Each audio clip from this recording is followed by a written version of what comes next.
Según el escritor cristiano Rufino, el templo de Serapis en Egipto estaba adornado con extensos salones con columnas, estatuas sumamente realistas y una gran cantidad de otras obras de arte que, después del Capitolio en Roma, el mundo entero no contempló nada más magnífico. En este templo había una biblioteca famosa, la biblioteca anexa del Museo de Alejandría, una biblioteca que albergaba miles de libros.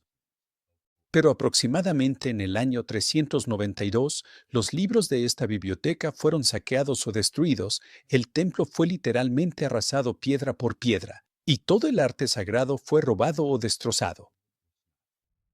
Todo esto a manos de una turba cristiana liderada por un solo obispo sin ley. En esta sesión, relataré esta terrible historia, lo que significó para la antigüedad y lo que significa para nosotros hoy en día.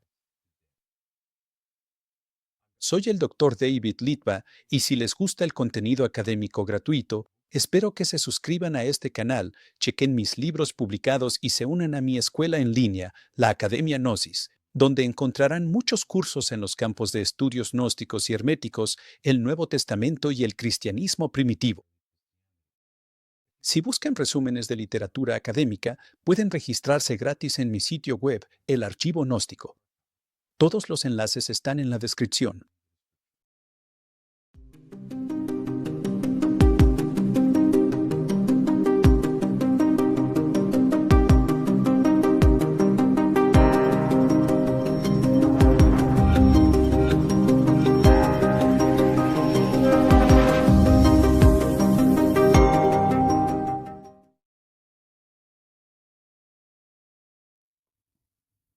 La descripción que hace Rufino del templo de Serapis sigue siendo invaluable, porque fue un testigo presencial. Se accedía al sitio subiendo por 100 o más escalones, y sus enormes instalaciones rectangulares se extendían en todas direcciones. Todas las habitaciones que llegaban hasta los techos en el nivel más alto eran abovedadas, y con las lámparas instaladas arriba y los santuarios ocultos separados de los demás, mostraban cómo se usaban para diversos servicios y funciones secretas. Había pórticos con columnas divididos entre 100 hileras para formar un cuadrángulo. Al centro de esta área estaba el santuario de Serapis, que destacaba por sus preciosas columnas. El exterior, hecho de mármol, era espacioso y magnífico a la vista. En su interior había una estatua de Serapis tan grande que su mano derecha tocaba una pared y la izquierda la otra. Cristianos como Teodoreto admitieron que la visión de esta prodigiosa estatua era tal que inspiraba un profundo temor religioso e incluso terror en quienes la contemplaban. Había otras razones para que los cristianos tuvieran miedo. La estatua había sido erigida con ritos y conjuros que invocaban a Serapis para que habitara en la estatua. Su estatua no solo fue hecha por un escultor, sino consagrada por sacerdotes que sabían cómo infundirle poder divino a su material. Clemente de Alejandría nos cuenta que el escultor mezcló una fórmula específica de metales fundidos para producir la estatua, a saber, oro, plata, bronce, hierro, plomo y estaño. No carecía de piedra egipcia alguna, dijo. Había zafiro, hematita, esmeralda y topacio.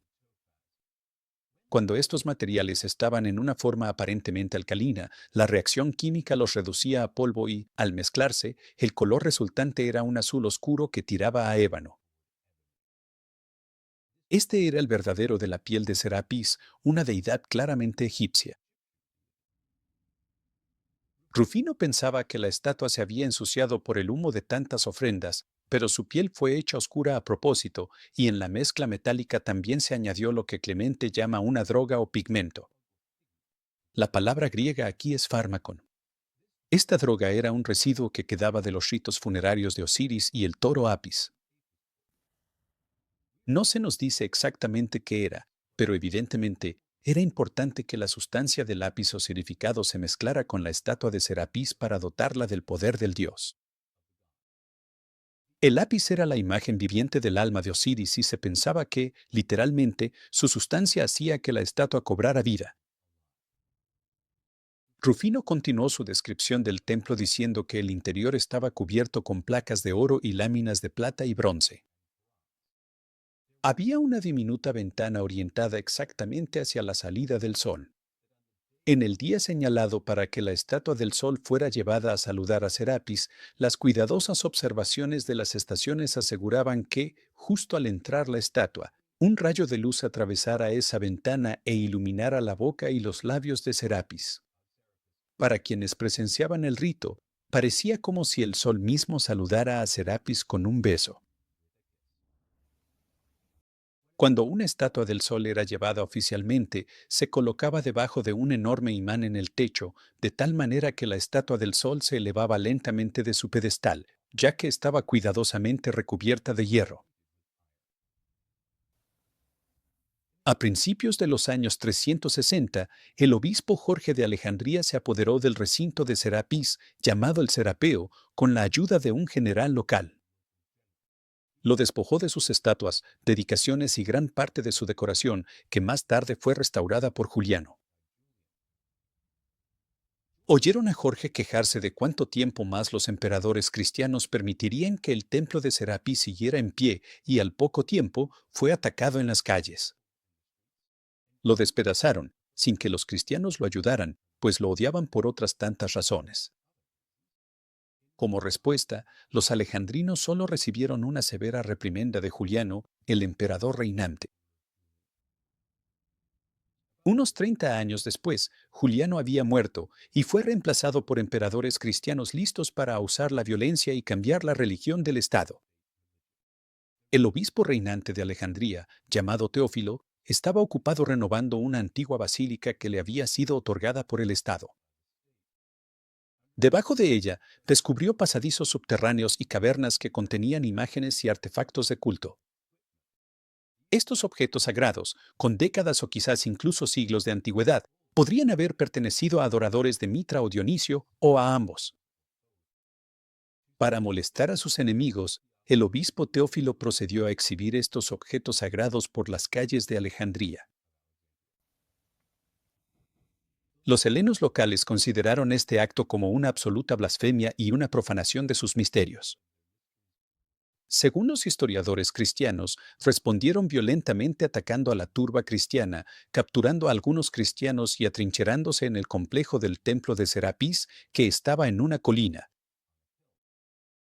Allí sacrificaron a cualquier prisionero que se negara a ofrecer sacrificios a Serapis. Un tal Olimpias animó la causa helénica dentro del templo. Él argumentó que los adoradores de Serapis debían morir antes que abandonar a los dioses de sus antepasados.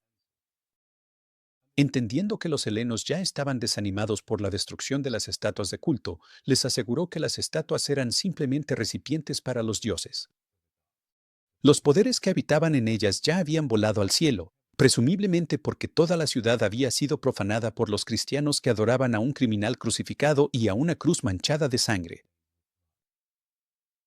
Los helenos permanecieron atrincherados en el recinto del Serapeo, seguramente días o incluso semanas, hasta que llegó una carta del emperador ordenándoles desalojar. Los helenos obedecieron y los cristianos entraron en masa, incluido el obispo Teófilo. Fueron directamente al Sancta Sanctorum, donde la estatua de Serapis había estado entronizada durante siglos. Se rumoraba que si una mano humana dañaba la estatua, la misma tierra se abriría en ese instante y se desmoronaría en el abismo, que el cielo se vendría abajo y que toda la gente sería tragada por el pozo del inframundo. Pero un soldado cristiano, con un odio desenfrenado, golpeó la boca de la estatua con un hacha doble. Según Teodoreto, lo hizo por orden del obispo Teófilo. La multitud que estaba alrededor de la estatua gritó. Pero no fueron tragados vivos. Y Serapis no emitió ningún grito de dolor. La cabeza fue arrancada del cuello y arrastrada para ser paseada por la ciudad.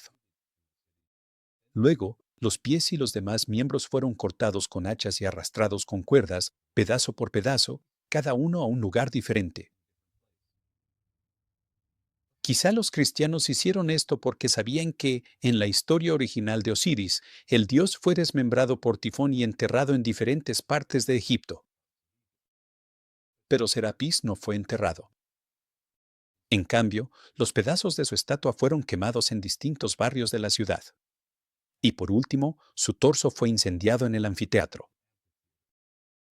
Todo esto fue fácil de hacer, ya que aunque la estatua estaba cubierta de metales preciosos, su núcleo era de madera que había estado secándose durante siglos. En los días y semanas siguientes, los santuarios y altares alrededor del templo de Serapis fueron demolidos piedra por piedra, y en su lugar se construyó una iglesia y un santuario de mártir que albergaba los supuestos huesos de Juan el Bautista. La iglesia fue nombrada en honor al hijo del emperador reinante, Arcadio. No se nos dice qué pasó con los miles de libros en la biblioteca del Serapeo. El Serapeo no era solo un lugar para adorar al Dios. Era un lugar donde la gente tenía acceso a libros extremadamente caros y difíciles de encontrar. Pero nunca volvemos a oír hablar de esos libros.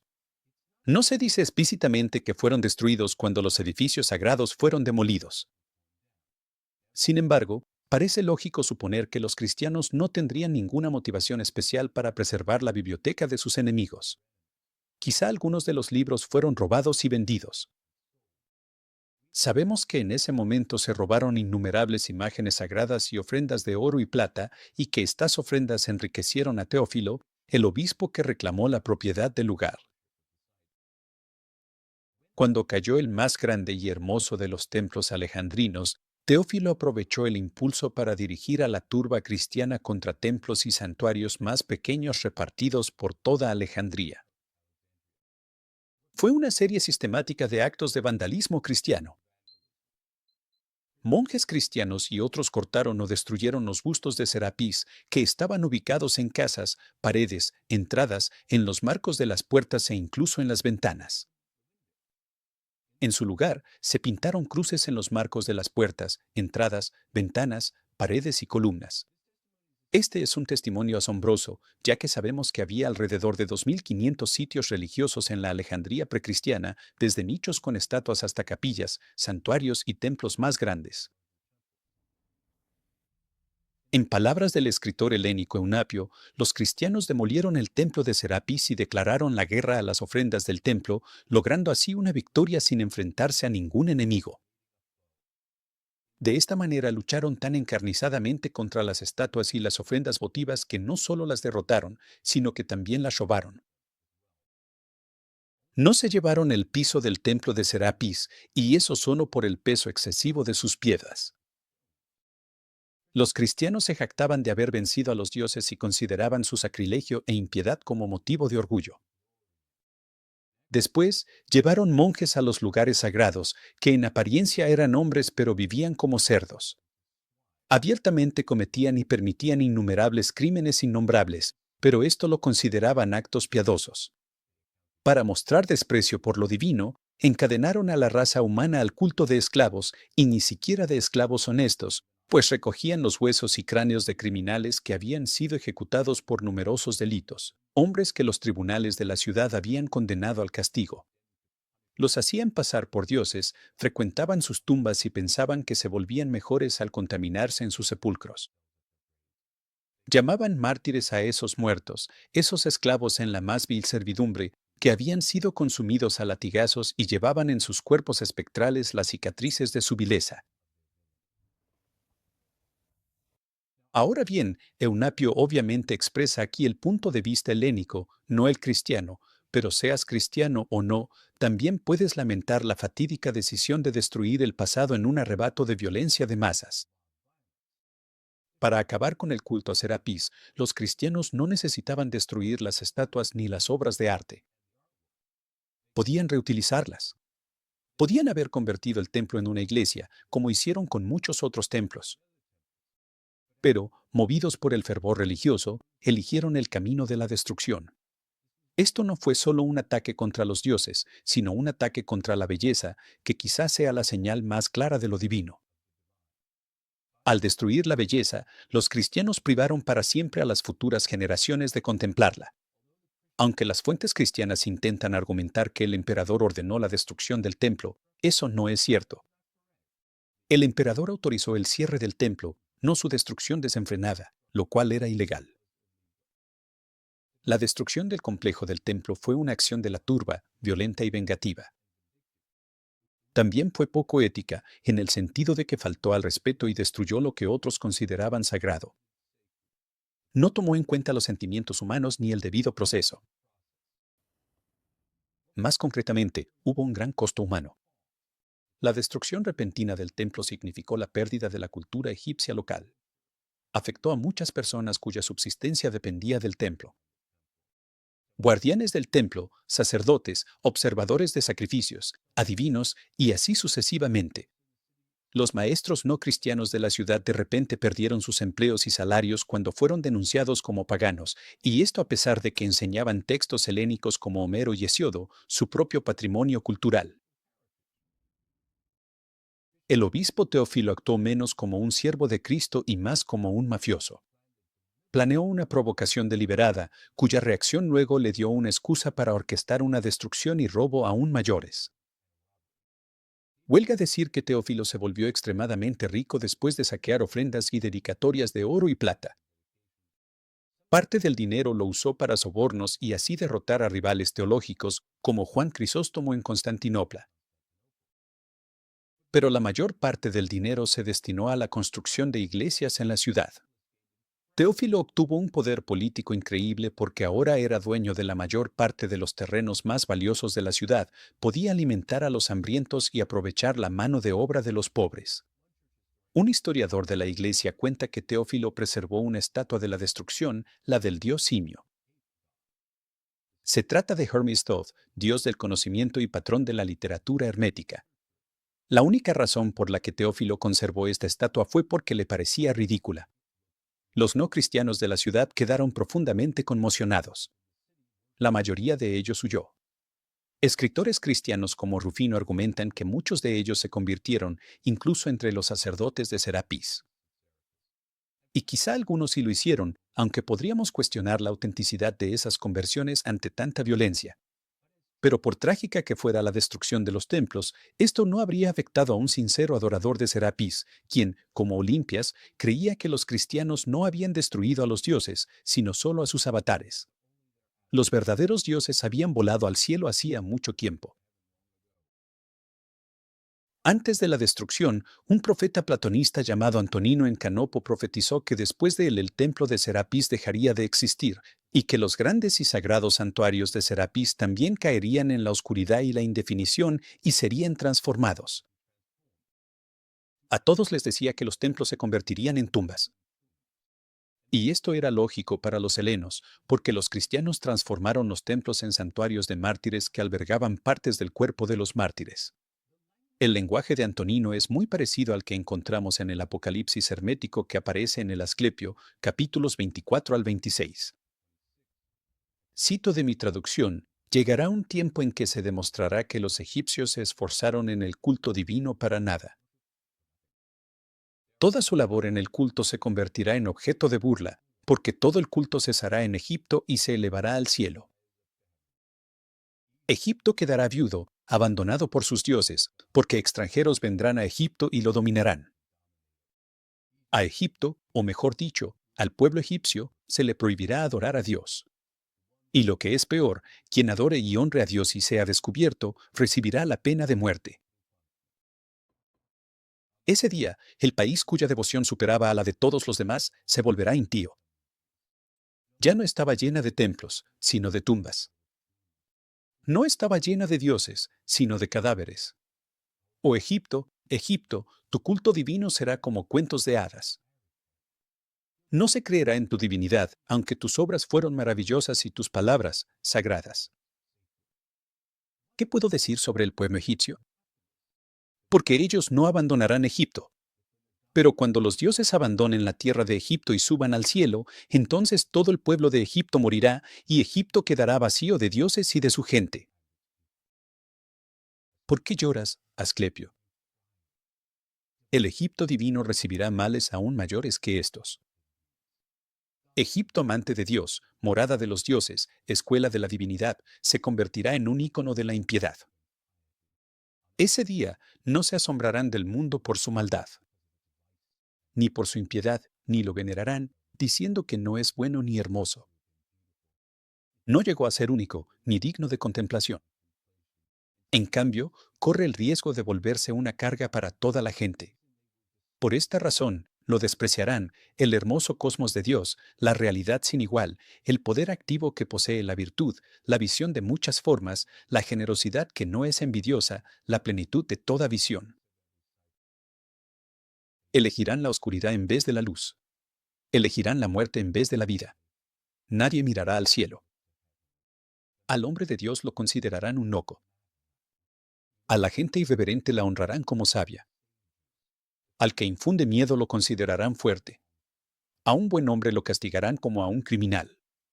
En esos días la tierra tambaleará, y no navegarán el mar, ni conocerán las estrellas en el cielo. Toda voz sagrada de la palabra de Dios enmudecerá. El aire enfermará. Esta es la decrepitud del cosmos. La impiedad combinada con la deshonra.